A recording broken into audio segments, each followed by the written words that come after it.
सत्य समाचार न्यूजला लाईक करा, सबस्क्राईब करा आणि बेल आयकॉन दाबून ऑल सिलेक्ट करा.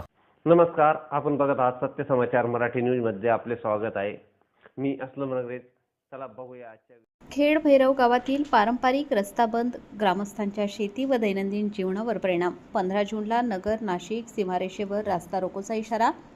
अखिल भारतीय आदिवासी संघटनेचा प्रशासनाला अल्टिमेटम. इगतपुरी तालुक्यातील खेड भैरव गावातील पूर्वापार वापरात असलेला पारंपरिक सार्वजनिक रस्ता काही श्रीमंत शेतकऱ्यांनी बंद केल्याचा आरोप ग्रामस्थांनी केला आहे.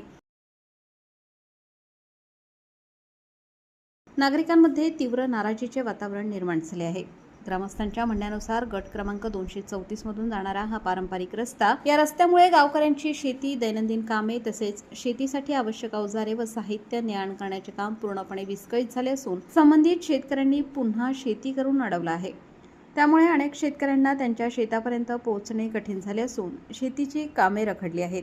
या प्रकरणी प्रशासनाकडे वारंवार निवेदने व पत्रव्यवहार करूनही अद्याप कोणतीही ठोस कार्यवाही झालेली नसल्याचा आरोप ग्रामस्थांनी केला आहे. या संदर्भात अखिल भारतीय आदिवासी संघटनेचे संस्थापक अध्यक्ष दीना उघाडे यांनी प्रशासनाला इशारा देत सांगितले की रस्ता तात्काळ खुला करण्यात आला नाही तर सोमवार दिनांक 15 जून 2026 रोजी नगर नाशिक बाउंड्रीवर रास्ता रोको आंदोलन करण्यात येईल. या आंदोलनाची संपूर्ण जबाबदारी प्रशासनाची राहील असा इशाराही त्यांनी दिलाय. या बैठकीस व आंदोलनाच्या नियोजनावेळी बाळू मोरे, बळीराम ठाकरे, राजाराम मठाके, कृष्णा जोगरे, अभिमन्यू मुरलीधर पवार, लक्ष्मण बल्लाळ, प्रल्हाद गोपाल बल्लाळ, बाबू बल्लाळ, सुनीता बल्लाळ, लता बल्लाळ, अंबिका बल्लाळ, गंगू बल्लाळ, बारको बल्लाळ, बशीर मनियार, वाघोबा बल्लाळ, सुशीलाबाई बल्लाळ, मीनाबाई बल्लाळ, पुष्पा बल्लाळ, महेंद्र बल्लाळ, सविता बल्लाळ, सिंधुबाई बल्लाळ, देव वाजे, रोहिदास वाजे, मनीषा बल्लाळ यांच्यासह ग्रामस्थ मोठ्या संख्येने उपस्थित होते. ग्रामस्थांनी प्रशासनाने तातडीने हस्तक्षेप करून रस्ता खुला करावा, अन्यथा तीव्र आंदोलन छेडले जाईल असा निर्धार व्यक्त केला आहे.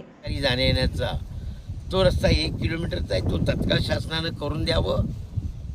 शासनानं कोणत्याही प्रकारची कुठलीही अडचण आणू नये, कुठल्याही दडपणाखाली दबाव निर्णय घेऊ नयेत. शासनाने या बाबतीमध्ये निर्भयपणे निर्णय द्यावेत आणि जर समजा सोमवारपर्यंत जर या रस्त्याची जर दुरुस्ती झाली नाही, हा रस्ता पूर्वपदावर आला नाही, 1 किलोमीटरचा रस्ता पूर्वपदावर आणलाच पाहिजे प्रशासनानं. अन्यथा सोमवारी 15 तारखेला या नगर नाशिक महामार्गावरती खेड येथे रस्ता रोको आंदोलन होईल. त्याची जबाबदारी प्रशासनावर.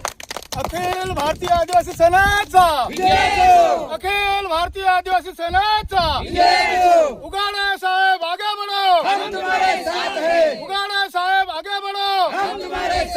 डॉक्टर बाबासाहेब आंबेडकरांचा, डॉक्टर बाबासाहेब आंबेडकरांचा, छत्रपती शिवाजी महाराजांचा, छत्रपती शिवाजी महाराजांचा.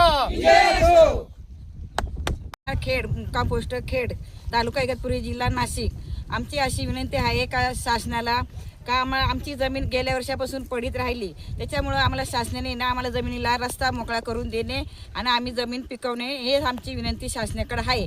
तेवढे आमची कृपया करून आम्हाला रस्ता मोकळा करून देणे, शासनाला हे सांगणे. आमचा जो पूर्वीचा रस्ता आहे ना, तो शासनाने आम्हाला खुला करून देणे ही आमची विनंती आहे. बंद केल्यामुळे आज आमची खूप उपासमारीची वेळ आलेली आहे. कारण सर्व पाटाचा रस्ता हा सदर इस्माने खोदून शेतामध्ये समाविष्ट केल्यामुळे आमची जाण्या येण्याची गैरसोय झाली आणि एकदम प्रवेश आमचा बंद करून टाकला. त्याच्यामुळे सर्व शेती आमची पडीक राहण्याची वेळ आली. गेल्या वर्षी अर्धा आठवडा पडीक राहिला होता आणि इथून पुढे जर पडीक राहिलं तर मुलांना नोकऱ्या नाहीत. शेती असून सुद्धा जर शेती करायला मिळत नाही, लोक येऊन देत नाहीत, तर मग शेती करणार कशी, असं आमच्यावर गरिबावर हे संकट आलेलं असून आम्ही प्रयत्न करीत आहोत की ही मागणी करीत आहोत शासनाकडे. रस्ता झाला पाहिजे. पाटाच्या रस्त्याने आम्हाला, गव्हर्नमेंटच्या सरकारच्या रस्त्याने आम्हाला येणं जाणं करून आमची शेती पिकवण्यासाठी आम्हाला रस्ता मोकळा केला पाहिजे. यासाठी शासकीय अधिकारी सुद्धा येऊन गेलेत, तपास करून गेलेत, चौकशी केली, पंचनामे केलेत आणि इथून पुढं अजून निर्णयाच्या याच्यामध्ये आहेत.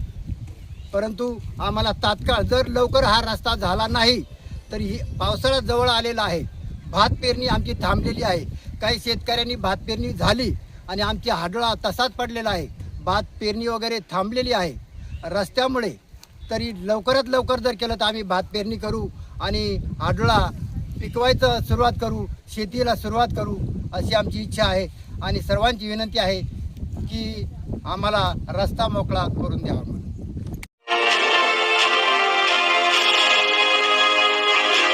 सत्य समाचार न्यूजला लाईक करा, सबस्क्राईब करा आणि बेल आयकॉन दाबून ऑल सिलेक्ट करा.